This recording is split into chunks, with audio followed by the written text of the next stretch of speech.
Good morning, good morning, good morning. I know I've already been told it's not morning time where I am, but it's morning time someplace. Good morning, everybody. Glenn Daniels, COO at Touchstone Publishers. Want to welcome to our screens to our learning process today, Carrie-Lynn Hotson. Now, she has a book that is, I can't help myself, it's hot and we should be reading it. Yeah. It's a book I think will help us become much better connected with our employees. As you heard in the introductions, there's some credentials that are involved. So let me just first start off by saying good morning, or let's just do it right. Good evening to Carrie-Lynn Hotson. And how are you today? And I'm thank you for really joining good. How us. are you? I'm doing great, doing great. Thanks for joining us. So I was open up with this one question. What should our listeners know about you that maybe is out of the ordinary that they don't really know about you? It helps us get to know you, fill you out a little bit more. Yeah, I have had a really unique 25 years of experience, and I utilize a lot of it to point out to my readers all the mistakes that I've made during that period. I started my career as a police officer. I was a Oh, police officer for 17 years. I moved to the rank of sergeant. I ran a lot of the training programs. And then I went back to school and got my postgraduate in human resources and became a senior manager in an organization, helping to lead and do that strategic planning and the hiring of employees. So I really got to see both sides of an organization, both as an employee, as a junior leader supervisor, and then as a senior supervisor. And then I decided to start my own business as an interview mm, coach. So I had a lot of fun learning from the people that actually want to apply for jobs in organizations. And why are you leaving the organization you're in? So I started to utilize a lot of this information to help employers understand their employees and help employees understand what organizations are looking for in new candidates and in the employees that they have working for them. I found that interesting that you framed it to say that you started a new position, helping people get to interviews and get ready for that, but you learned from that. Oh, yeah. And Hmm. so then when you went a little bit further, say, hey, I learned from the idea of why they left. Let's see if Gallup agrees with you. Why do most people leave their jobs? People leave their organizations because of the leadership. And Okay. I used Gallup as part of my research for my book, but I also did my own survey, asked Hmm. employees, and had them fill a survey out anonymously on what makes an effective supervisor. What are you looking for in a supervisor? And even more importantly, what are things that you didn't tell your supervisor, either because you Oh, left, great question. right? Yeah. Or what are things that you wish they knew about you, but you never told them, and why? Because those are the things we need as leaders to understand. That's a great question. But your question, though, and part of what I understand really sets some people back. I was speaking with a gentleman who runs a small restaurant. And he said, well, if I followed those philosophies, I would have no employees or I would have no profit, no anything. And one of those philosophies put up on the screen is that if you're going to keep your employees, employee retention really requires that you meet your employees' needs and their interests.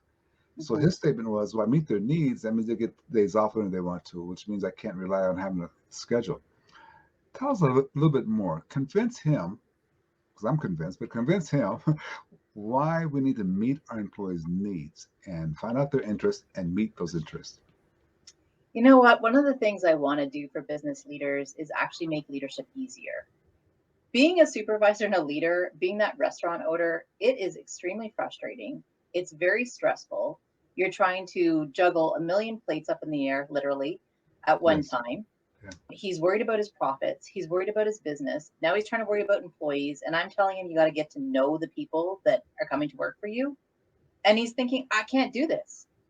So what I do is have some fun with it. And I Mm. help them get really quick wins that actually, if we get to know the people that we're leading and we meet some of their needs, they will in turn stay with you. They will become your loyal employees. They will become the ones that brand your restaurant to other people and brand you as an owner and a leader to other people, saying, you know what, this guy's great. Really enjoy working for him. I have Okay. met so many employees that have left organizations, left making more money, and speak so well about their current employer because they do those things for them. They meet their needs. They're interested in you as a human being. That's what we all want. It's about having relationships with people and having conversations. And can I trust you with this information if maybe I'm struggling? And that you're not going to penalize me because of it, but maybe you'll help me just a little bit. And in turn, my loyalty is going to go up 100-fold. Can I dig into one thing because that struck me when you said it?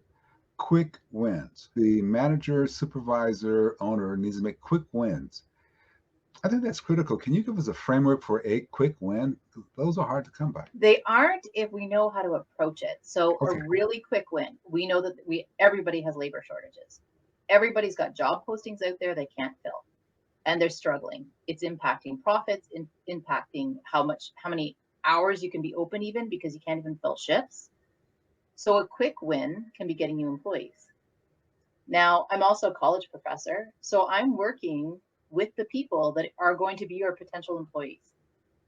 And I am meeting so many people with unique qualities and unique skill sets. But you know what? They can't get hired.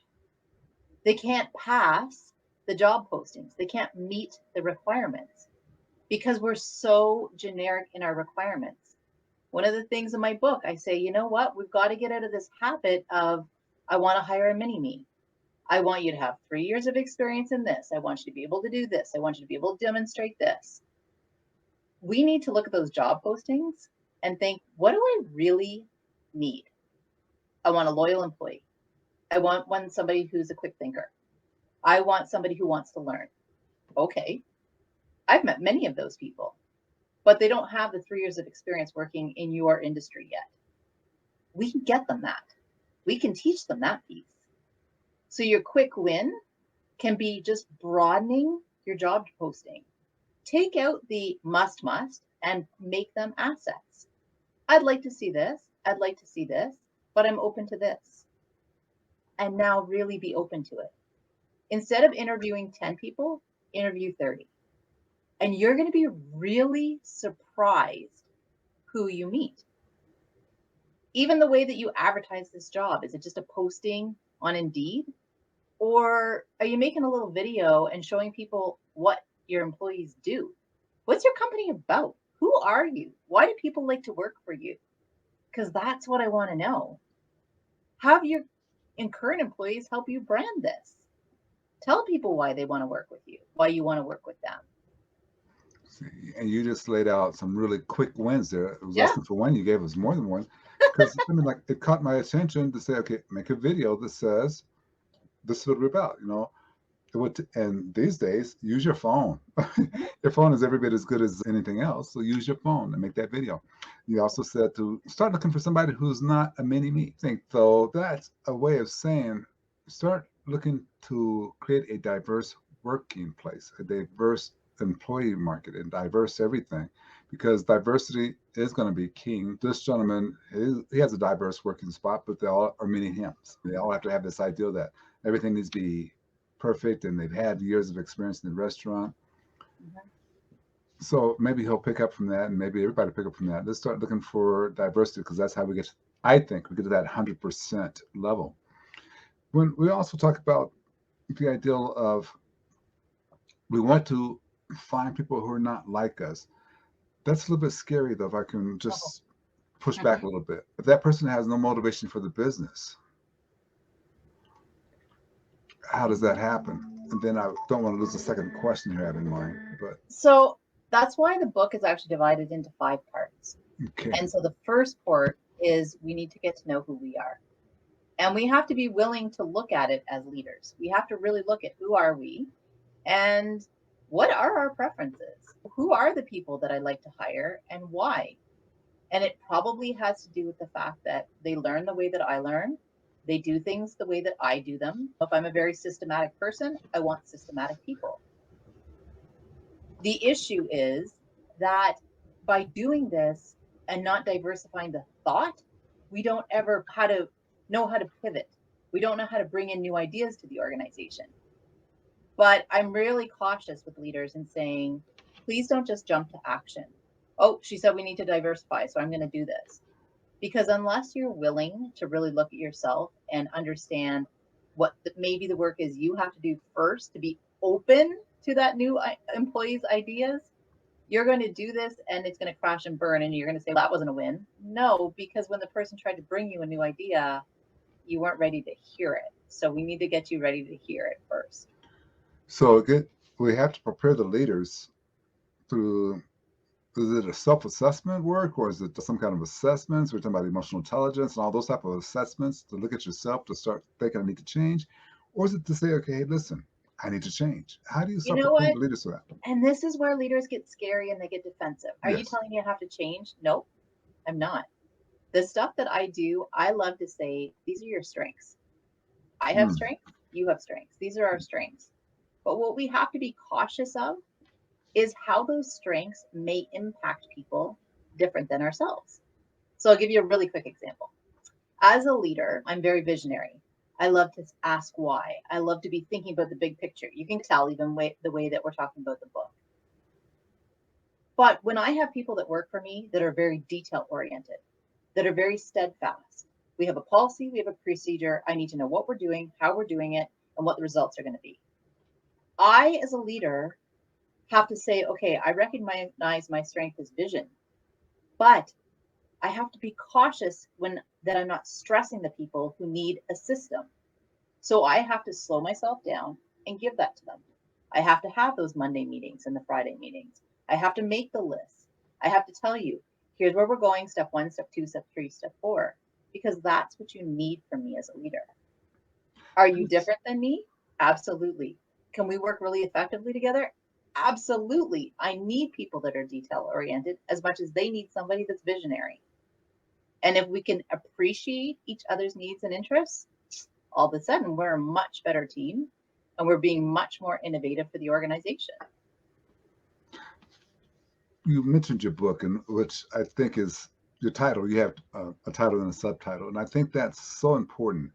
The very first part, know who you lead. So once you, and I found it interesting also that you have a section of the book to say, okay, know yourself, Yep. as a leader. So that's really interesting. And it's interesting for a lot of different reasons. That's what we should be teaching in our classrooms, should be teaching leaders to know yourself. But I would contend that it's more important to know the person I'm leading. Why did you choose that first part of your title? Know who you lead. So it's called knowing who you lead because you do need to understand the people that you're leading because every single one is different. And yes, I know this is the scary part for leaders because you've created a system and you want the system to work with everybody. But we are not a transactional workforce anymore. We're not an industrial based workforce. We're a people Ah, based workforce. there you go. So we Mhm. need to get to know the people that we're leading. Just like a hockey team, I give lots of hockey analogies in the book too. A coach has a hockey team this year. They can't just automatically use the same playbook next year because the players are different. The people are different. The way you have to inspire them, the way they learn, the way they work together, it's different. Organizations are the exact same. When we bring someone new in, we need to get to know who they are so we can leverage all their fantastic skills and assets because that's what you hired them for. But then we don't utilize and empower them to use this information. And back to a really quick win that we talked about, that video. You've got new people working for you, younger generation. Maybe you're a business leader, you've been in the business 20, 25 years, and you're thinking of video. This is a perfect opportunity. Leverage those younger employees. Tell them, hey, I'm going to give you the autonomy of creating a quick promotional video of the company that we could use to try to attract new employees. Here you go. Do it this afternoon. I'll give you the time to do it. They know how to work the technology. They know how to use the software. And They've they're got dying to great get there. ideas and have They're some dying fun to get there. with it. Yeah. Yeah. And all of a sudden, you've empowered me. You've recognized strengths that I have. And innovatively, we're going to now advertise the business in a new way. And that just, if my thinking is that builds onto everything. If I tell those group of employees, I want you to go make a video that promotes the company so other people can come to work, Mhm. they're going to love that. They're going to do it. But then that other person comes to work that we just hired, they're going to quickly bring them into the culture. And they Mhm. say, this is our culture. This is what we're all about. This is why we follow the mission and the vision of the company. If I may step on the hockey analogy for just a Hmm. second, yes, it's going to be difficult for my Colorado Avalanche to repeat because the change is going to happen. We're going to win twice. And we're All going to right. win next year as well, too. All Okay, right. the best team in hockey, best team ever, Colorado Avalanche. Anyway, enough of that. Okay, so It's all good. I want to ask you something, though. The values, I think that's important for people to grab a hold of as a leader, embrace who you're leading and what they value. That was, I think, a main point of what you're teaching and showing what they value. Why is that so important for me to know what you value? Because now, especially with our labor shortages, people are interviewing your company as much as you're interviewing them. People want to become a part of something they believe in. So they are looking up your organization. They are reading those strategic plans. They are reading the mission, vision, and values. And they're talking to your employees and past employees to see if you live those values. So if a value for me is that I want to be part of an inclusive organization, you have it in your values. So do you really do it? Are you inclusive in your practices? Is it a psychologically safe place for me to work? Can I be my authentic self, come to work and not be labeled, not be judged? And if I am, do you as a leader do something and stand up to defend me for that? Do you educate your teams on diversity and on inclusion? I'm going to be asking those questions before I come because they're important values to me. Oh, So you need to live okay. them. I want to push that just a little bit because sometimes you hear the answer, I value my family. I need to be there when they need me. As a supervisor manager, I have a deadline that I got to get. I have to remain protective.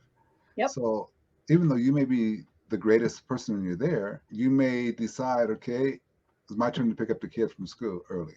Or I'm not going to be able to stay and get the extra work done. I'm going to have to leave early because the value is that person's family. There's a generation out there that their value, they work to live. They don't live to work. So they work so they have enough money to go live. They value that freedom, that ability. How do we make that value stick in the workplace? So that Those values. value, Mm. yeah, that value really is about autonomy. And so one of the things that I do in the book and that I actually do as a college professor is teach alternative dispute resolution, which is mediation. And mediation is all about what is the real interest behind it. So you're asking me that you want to be able to pick up the kids, let's say. So it could be that it's a relationship value and it could be a value of autonomy. I want to be able to have some control over my own life. But that doesn't mean that I don't believe in your business and I don't want to help us do well, because after all, this is also my financial security. Mm. So, this is where leaders need to potentially get creative and open to other possibilities. Yeah, I have to pick the kids up between 2:30 and 3:30. But you know what? I have little people and they go to bed at 7 o'clock. So I would be more than happy to get back online and do some of the work. Maybe it's a case of I could do some of the payroll. Like maybe you could offshoot that to me. You're trying to do it as the owner and get everything done, but you know what? I'm actually really good at that. So why don't I take that piece on and I can do that from home? I'll get it done for you. You're giving me the autonomy to figure out when I'm going to get it done, but I'm adding value to the organization. You're not losing an hour because I had to go get the kids. You're respecting the fact that I'm an adult. I can figure this out. I'm probably juggling a million things because I'm a really effective parent too. And I can still support your organization. We just have to do it a little bit differently than has been traditionally done. That's all. Okay. How do I find out what somebody's values are? We need to ask them. But one of the next pieces of the book is the first piece is getting to know yourself. The second piece is, so who am I leading and how do I figure pieces of that out? But the third part is the tough part. And it's often the part that we're missing as leaders. We've been handed books, we've been sending on courses, and then we try to put it into practice and it doesn't work because we don't know how to practice it. So when I asked the question, like I asked them, what are your values? And nobody answered me. I sent out a survey and nobody answered me. Because one of the things we have to do is instill trust. We have to build Oh, communication, right? I'm not going to just automatically tell you. You're going to get more from me by you sharing with me who you are. If you make a mistake, admitting to it, and telling me what you're trying to learn. Even trying things in the book and then telling me as an employee, you know what, I tried to change how we did that meeting because I know people are getting frustrated. Can you give me some feedback? Was it any better that I gave you an agenda, or do you need something else? And being open to it. All of a sudden, you're interested in what I have to say. Oh, you want my feedback? That's nice. You're opening up to me as a human and telling me some of the struggles of leadership. Interesting. I offered you a new idea. You liked it. Now I'm going to tell you things about what I value and what my goals are and what I aspire to be, because I can trust you with that information. That's interesting. I take from that, and see if you agree or disagree with Mhm. this, but I take from that I have to trust my employees first before they can trust me. And I'm not necessarily saying you got to run around and be this Mr. or Mrs. Authentic and tell them all your problems and all the No. challenges. But I am saying I have to put the trust in them to maybe run that meeting. Oh, for Hey, sure. here's the agenda I need to have covered, but you guys run the meeting. Think Just about the job posting. Me. Why did you hire them? What were the qualities you were looking for? You wanted a problem solver. You wanted a good communicator. You wanted somebody that was innovative. Are you allowing them to do those things? Or are you telling them, well, no, we do it this way, we do it this way, we do it this way? hmm. As you were saying that, though, I started thinking one of the things that I really would like to have on my team, for example, is someone who puts their head down and get to work. They Mm-hmm. just want to work, and that would be powerful. Except for they're not going to just work if we don't know what they value most of. Why are they coming to work and putting their head down and working for 8 hours? So maybe because they could travel and go on vacation or whatever that's going to be. Okay, and I like that idea of ask them what their values are. But that is tough. That is tough. I think it's more tough because you have to give away the trust. That's a really good point. Real quick, tell us about the book. You labeled out some of the parts. Tell us. So, knowing who you lead, important lessons on why we need to understand those we lead. So this is a book not to sit on a shelf and get all dusty. This is a book for leaders and readers who want some of those quick wins. It comes with a free workbook that you download as soon as you buy the book, because I tell people, don't write it in the book. You probably won't want somebody to read about what are my leadership strengths and what are things that I want to be concerned about or feedback people gave me. That's private information. So just download the workbook that goes with it. And I give you a lot of exercises you can try with your team. I have supported it with a lot of background on different books that other people have written. I'm not going to be here to teach you how to lead a lot of the things already, a lot of the theories. So I'm just expanding on them. Let's use it this way. Let's try it this way. And one of the key things is then helping you put it into practice. And so one of the things you just talked about is I need to get to know me. Need to get to know you. But then one of the things I can do really effectively is help employees understand each other, because we know in every workforce there's conflict. It's just inevitable. People don't Well, understand each other. So this now helps teams understand each other. Now I understand why you put your head down all the time and I want to talk it out. So the two of us butt heads because we don't work the same way. Now, as the leader, because you both of us really well and you understand how we operate, you can actually mediate those conflicts and come up with some really good, viable solutions. love that. Mm. That's because that's something I had actually, honestly, I hadn't thought about. If I have a diverse team, the team they're gonna knock heads sometime. Oh, all the time. And they're going to knock heads with other teams that operate differently than them. Yeah. So, how do we even get teams? And I talk about silos, that we need to eradicate silos. There are silos in every other organization between either the floors or the teams or the leaders. And it's because simply they don't understand each other. So we Yeah. can have a lot of fun introducing them to each other. It is so fun to hear Dr. Deming's work come back up in different ways Mhm. all the time. Knock down the walls between departments, Yep. knock down the walls within your own department. Yep. Maybe that's the real benefit of some of these tests that they give people, a personality type test. So if I have my Mhm. team now taking a test and we're all discussing the test results, maybe that helps me understand that you communicate different than I do. And if I want to get my point across, I need to, so that's good. And your book helps bring those out. Do you have any exercises like that that you do in the book? I don't want you to go through them. I want people to go read the book, but do you have a game plan inside your book for that as well? I do. And actually, I'm trained in predictive analytics. And Oh, so I introduce the reader to predictive analytics, and it actually does a team assessment. And I show readers some of the risks we run if we set our teams up to have kind of the same personalities, the same operating systems. It's great, but then when they have to deal with a team that's so different than them, they don't know how to do it. And that's when I really would see in HR units or teams or branches really disputing because they were so different because of how the way they had been. So I use predictive analytics a lot in coaching situations so that the coach can understand the trainee, in conflict situations so that the two people start to understand this is your strength, but this is your strength. And because of that, the two of you operate differently. But that can be a huge advantage. It doesn't have to be a disadvantage.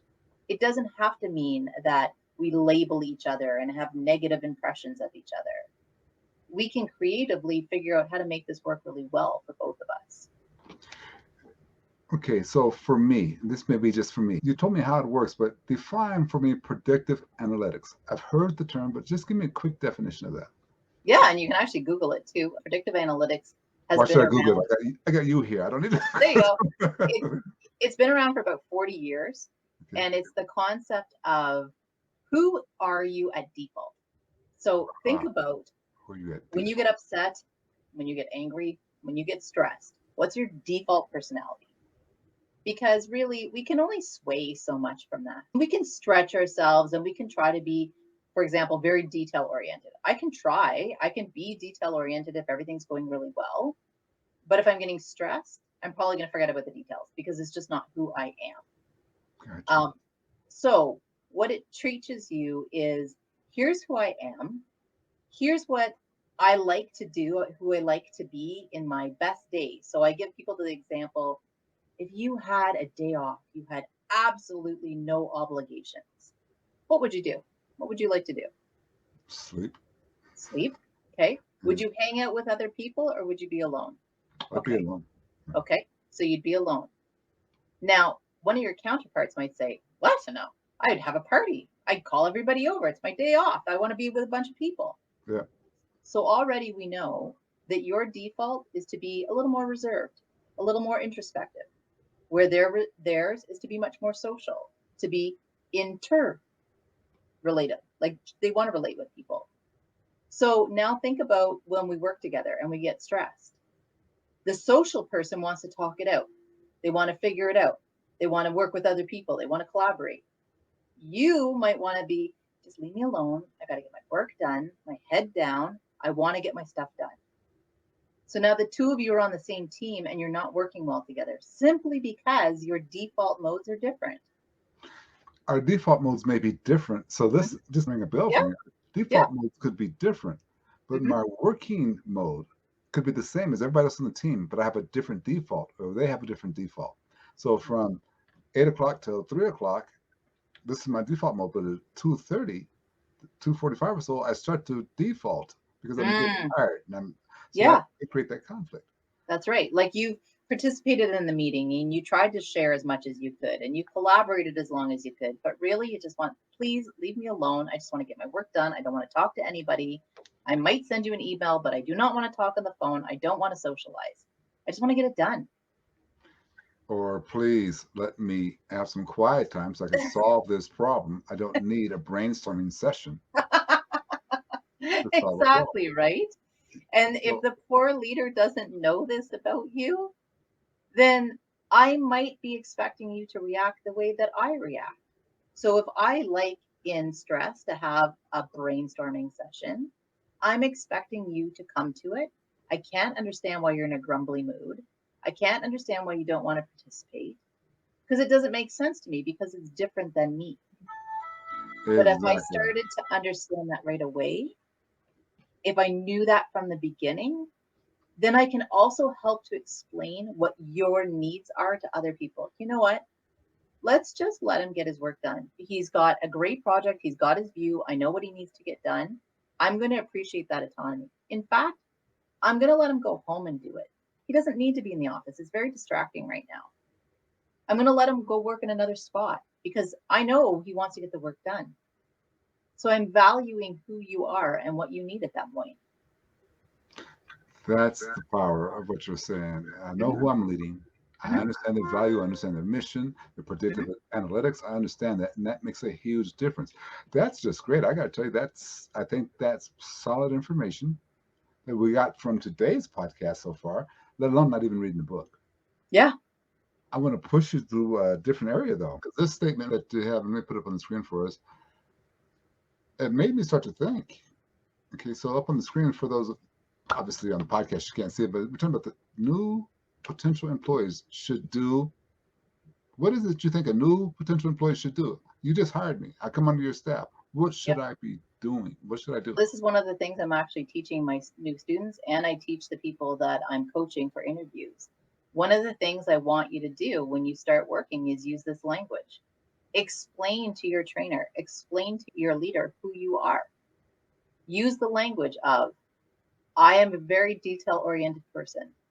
I really enjoy understanding where we're taking the project. If you have any reports, maybe that you did previously, or if you could show me examples of things you've done before so that I can better understand how you like it done and what, has been done before, that would really assist me. Oh, sure, no problem. It wouldn't have occurred to them as a leader maybe to give it to you, but now that you explained your needs, who you are and your why, absolutely. Oh yeah, we've got 4 reports over here, you can look at those. In fact, I'd love to hear your opinion on them because this one didn't work that well. We thought it was going to work really well and it didn't produce the profits that we thought. So yeah, give us your ideas on it. Also, though, there's the opposite side of that. I guess if you're the leader, you should understand that person you're working, not should, but you're working to understand that that person wants the detailed information. But yet Right. this other person just says, I just want to work my task. Yeah. So what you're doing, so the question, what should we as employees do? You need to introduce yourself to people. You can do this with your own team, and you can be asking questions as well.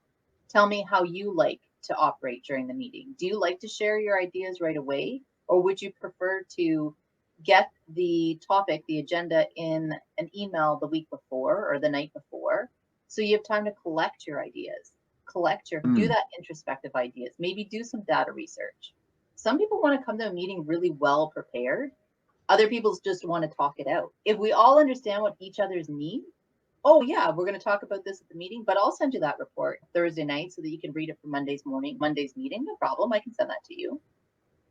So if we do this right away and we start introducing our team to each other, everybody starts to get to know each other and what our strengths are. Really, there are strengths. It's just that we have to appreciate the strengths of other people that might be different than ourselves. And you being the new employee, they don't know your strengths. They don't Nope. know your learning style. They don't know those things. So maybe it's incumbent upon you to go there and do that. Here's something though that's also some thoughts are rolling through my mind that I can set this all up really if I wanted to. I can set this up tomorrow. Oh, 100%. All Yeah. because all I really have to do is go to my team and say, listen, this is kind of blah blah blah blah blah. Our team does this. Why don't you guys put together a video and let's use that as a promotional piece to let people, other potential employees, know why they should come to my team, our Mhm. team. And so Mhm. I can't use the term my team, but let them know why they should work at our team. Put that together, bring back to me when it's all said and done, and we'll get it out to the right people. So whenever we have someone apply for the job, we'll send it to them. Okay, Mhm. so now the current team knows that I trust them. They Yeah, when also they do know, this video, you can't change it all and edit it all and make it only what you want to show either, right? no, you got to kind of let it go because even if it's different, my suggestion is Yeah. even if I have a different view, I'm going to go ahead and tell the Mhm. potential employer, here's my view, but here's what the team thinks. Yep. But then my team's going to know that I trust them. So they're going to get that other person they just hired to trust me as well. Because they're going to say, hey, he trusted us to do this video. We did this. And he gets these ideas. You need to go talk to him and tell him what you need. So my team maybe can just walk through the whole steps for me if I just start out with one simple thing of giving them the trust. Yeah, Is a that lot of it is the trust. Yeah. And so the book is designed so that I'm really walking leaders through the processes and I'm giving them activities they can do. I have a leadership goal planner that goes with the book that literally, as you're moving through the book, there's a checklist at the back, probably 40 different things that you can do within your organization. Not everybody needs all of them. You get to pick and choose. These are elements we want to work on. This is an element I want to work on. And then within the goal planner, decide this is how we're going to do it. Here's our timelines. Here's who I'm going to involve. And then what's the feedback? And what do I now need to do? So it's a really systematic way of let's work through the book and figure out how to keep progressing because my business is called Inspiring Organizational Growth. And that's really what I like to do. So your book is imitating your life or your leadership style. You're saying, okay, let's see who we are, let's assess who we are, let's put together a checklist, and let's decide what our goal is to fix this checklist. And then as soon as we get that, we got to start the process over again. Your book is running that same process a little bit. Yeah, I wrote the book a lot the same way that I would run like a training course or a leadership course. So to feel familiar that way, I was very detail oriented because I knew people needed that and they needed a process. It has 20 different lessons in it. And it's not just you need to, it gives you a lot of the whys, gives you a lot of my mistakes and examples and reasons why I've done this work. And really, in the end, it's just to let you have some fun with being a leader. I know it's Mm. tiring. I totally get it. It's very hard.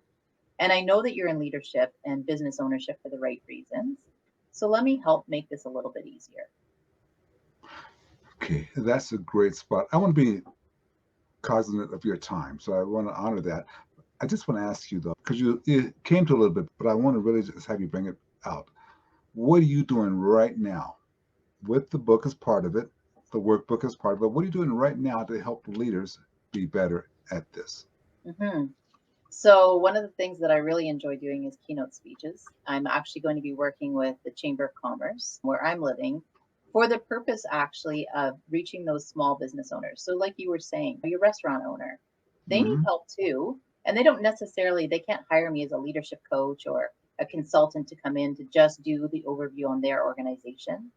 So I love working with small business and medium business owners, helping them with a lot of these strategies. Maybe you have two people that need to get trained to be a trainer. You bring in these new people and then you say, oh, who's going to teach them how to do it? Oh, here, you're off today. Okay, Monday you start training. I don't know how to train. Like, you never taught me how to train. I don't know how to train another person. What am I supposed to do? They're all really fundamental pieces. And I have really good workshops on them. And you can send two people to the workshop instead of having me come in and do the whole 25 people. I can do that too. But it's working directly with leaders and teams. That's the piece that I love the most. And that's what my business is really built around, supporting you and helping you. Okay, so you have something that sounds like it's unique in a way. Mm, You have a textbook, and then you have a workbook that you actually take into the classroom, yep. and you connect it. So blatant commercial. So when it says, okay, I like that idea, I can send two people instead of 25 people. I take two people out of my operations because when I ask this gentleman to have any of your leaders, any of your hmm supervisors, floor managers, kitchen managers, have any of them been to any kind of leadership training? No, they don't have time. No. Okay. And that, not just to put it this way, a lot of my clients, before we get started with them, that's what they say. We don't have time and we just promoted them because they're the next in line or this and Yep. that. But you're saying, okay, I'll get those folks up to speed and here's how we do it. How do hmm they do it? How do they get a hold of you to do it? So if you don't mind telling us your email, all that fun stuff so people can get a hold of you to say, okay, hey, come out and talk Yeah, to us. for sure. So reach out to me at inspiringorganizationalgrowth.ca and we will connect. And I like to design training specific to what business leaders need. So if you want me to come into the business and do training there, I do it virtually or in person, especially being a college professor now. I can do asynchronous, synchronous, all at the same Yeah, it's time. all the same Oh, yeah, thing. amazing. It's amazing what we can do for learners now. So Yeah, oh, contact me at my absolutely. website and let's have a conversation about what your needs are. And if they want to learn more about the book, it's really simple, knowing who you lead. And you can find out more about me because I think that's really important as an author. I think you need to know the person that you're going to inspire to work with. What are my values? How do I think? Read my blogs. You can find me on LinkedIn. I really share a lot with people because I want them to know that I am somebody they can trust. I am somebody that has a lot of experience working with building and rebuilding relationships within businesses and with employees. And it's something that I love to do. That's the fun of it. This is That's the something key I thing. want to help you with. Yeah. That's the key thing. When you make a Mhm. difference with the leaders, that's why the Absolutely. podcast, that's why you do. You make a difference with the leaders, you're Right. making a difference with the world. So that's, I think that's powerful good. Outside, just to help people build trust for you outside of the passion to help leaders. What's another passion that you have? Farming. I Okay. had a lot of fun making a video and for employers to say, you know what? People can build skills in some pretty different ways. So I don't think your job posting asked for a farmer, but here's what I've learned in farming. We have a 142-acre farm, we have cows and horses, and we just finished doing a bunch of hay. And so in the video, I'm telling people I cannot do hay the same way my husband can. I can't Hmm. operate the machinery the same way. I can't lift the bales the same way. But we both have a vision of what needs to get done, and I need to get it done. And we lead differently and we work differently, but that's okay. So it's just to have some fun with people. And I got a lot of reactions to that video. You can find it on my LinkedIn account, just to have some fun and show people another side of me. But also, there's some really unique potential employees out there that you might just be missing because it Yeah. never occurred to you to look at their resume. But though that is also a very powerful lesson. Just if I was the lesson I took from that whole story and from your video was that okay, we have different ways, but our vision is the same. Yeah. Yeah. If I can install my vision for what's best for my organization with my employees, even though they may have a different way to get there, but we're all going for the same vision, that might make a huge difference. I love that. That's great. That's great. And they'll keep coming back. They want to help you get it done. And you don't think that your employees are invested in your business, but I bet you they are. I bet you they're more invested than you think they are. And the more you value them, the more they're going to value working for you. No, I know James would take you up on that bet. But Hey, tell them to call me. Let's have a conversation. it's a little bit different, though. I think in different industries have different things, but still, maybe they don't value it the same way you have, or vision the same way you have. But I'm sure they have a vision that would support the company if you allowed it to take place. If you allowed Yeah. it to take place. You know, to kind of wrap up real quick for you, like I said, I want to be aware of your time. But my last question to you is a hard one. Okay. What question should I have asked you that I did not ask you?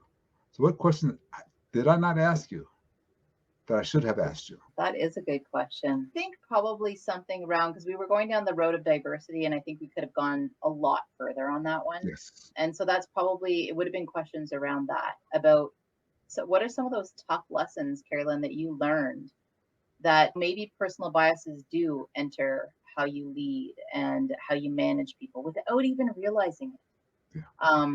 And I've learned a lot of lessons that way. I learned a lot of lessons from people who would openly share with me about mental health issues and how maybe as a manager, I didn't serve them as well as I could have, but I appreciated the fact that they told me so that I could learn to become better.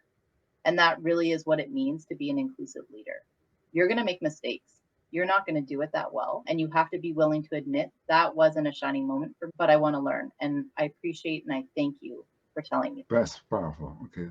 And I could have, it's powerful because we could have went there. It's such a heavy subject for me. Diversity. No, you and I have been in the training. I've been there for longer than you have, a few years longer, but we've been in this field for a long time. And we see a lot of different people come through the training class. There's a diversity in how they learn. There's a diversity in how they process what's going on in their world away from the job versus what goes on in my world.